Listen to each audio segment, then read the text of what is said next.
Alors, je m'appelle Philippe Trottin, je suis directeur de l'inclusion et de l'accessibilité numérique chez Microsoft. Donc, mon métier consiste à la fois à travailler sur le handicap interne à l'entreprise, donc les collaborateurs en situation de handicap, et puis mon autre partie concerne plutôt l'accessibilité numérique, donc c'est à la fois pour nos clients, mais c'est aussi dans le monde de l'éducation. Beaucoup de questions sont posées par les enseignants, par exemple, sur l'utilisation du numérique à l'école. Et puis des sujets autour de programmes de recherche que je mène en collaboration avec des écoles d'ingénieurs.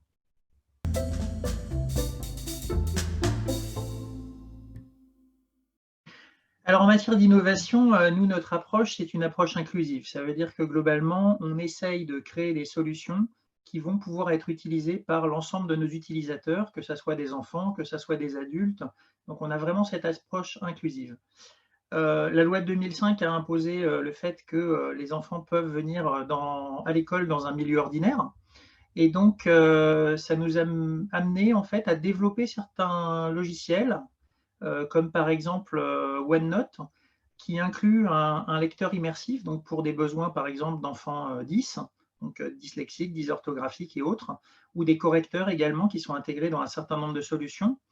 Donc tout cela pour permettre en fait aux enfants qui ont besoin de venir avec un cartable numérique à l'école, pouvoir avoir les logiciels nécessaires pour le faire. Alors en plus de ce sujet, on adresse un certain nombre d'initiatives pour aller sensibiliser les jeunes au métier du numérique. Donc on va organiser chaque année, par exemple, avec des volontaires de l'entreprise, on va dans les écoles et puis on fait ce qu'on appelle Hours of Code. C'est une initiative où pendant 1 heure, on va initier des enfants, alors ça va du CE1 jusqu'au 6e, à l'utilisation de logiciels à travers un outil d'apprentissage au code. Voilà.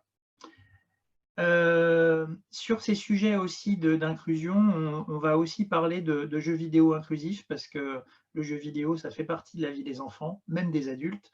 Et donc, le fait est que pour certains enfants qui auraient des problématiques de mobilité, on a créé une manette adaptative qui permet en fait de pouvoir interagir avec un ordinateur, avec une console de jeu. Et on a intégré également la possibilité d'utiliser une machine à travers un oculomètre. Donc là, ça va vraiment dans du handicap très lourd, hein, à l'hôpital de Garches, par exemple, en traumatologie enfantine, on utilise ce type de dispositif pour permettre à des jeunes d'utiliser simplement leur ordinateur. Bah, les défis sont énormes, hein, puisque en fait, on voit qu'on est de plus en plus dans un monde numérique. De plus en plus de métiers utilisent le numérique au quotidien, pas forcément un ordinateur d'ailleurs, ça peut être un téléphone, ça peut être une tablette, peu importe. Mais en tout cas, le numérique est très très présent dans le monde professionnel. Donc il faut préparer évidemment les jeunes à utiliser les outils numériques pour pouvoir demain s'insérer correctement dans la société.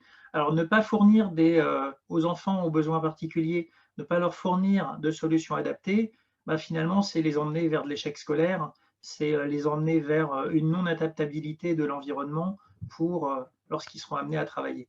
Donc l'objectif est important puisque l'objectif, c'est vraiment d'emmener tous les enfants, qu'ils aient un besoin particulier ou pas, vers un métier, vers une passion, vers quelque chose qu'ils ont envie de développer.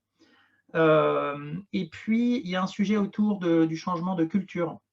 C'est-à-dire, on le voit, c'est très difficile. Il y a beaucoup de personnes en situation de handicap qui ne trouvent pas d'emploi aujourd'hui. Et donc, le fait est qu'on a besoin de créer un monde un peu plus inclusif. Donc, on a besoin quelque part que les jeunes générations soient sensibilisées à ça, parce que le changement de culture, c'est particulièrement lent. Et donc, en sensibilisant les enfants à l'inclusion, au fait de pouvoir intégrer tout type de handicap dans la vie courante, que ce soit à l'école, que ce soit dans la vie privée, bah, c'est permettre peut-être demain de créer un monde plus inclusif et un monde plus ouvert vers les autres. Oui, bah, je peux peut-être rajouter un petit sujet autour de l'intelligence artificielle, puisqu'en fait, de plus en plus dans le numérique, on s'appuie sur ces technologies qui sont finalement bah, on ne sait pas trop ce que c'est, on a des peurs, voilà. En fait, c'est une formidable opportunité pour des enfants à besoins particuliers parce que c'est permettre en fait de mieux leur préparer leur environnement. c'est leur permettre finalement de pouvoir interagir différemment avec un système numérique. Ça peut être de la dictée vocale, ça peut être parler à une machine en langage naturel. Donc c'est une véritable opportunité pour les futures années d'utiliser l'intelligence artificielle pour permettre à ces enfants d'avoir des outils très adaptés et qui les comprennent mieux.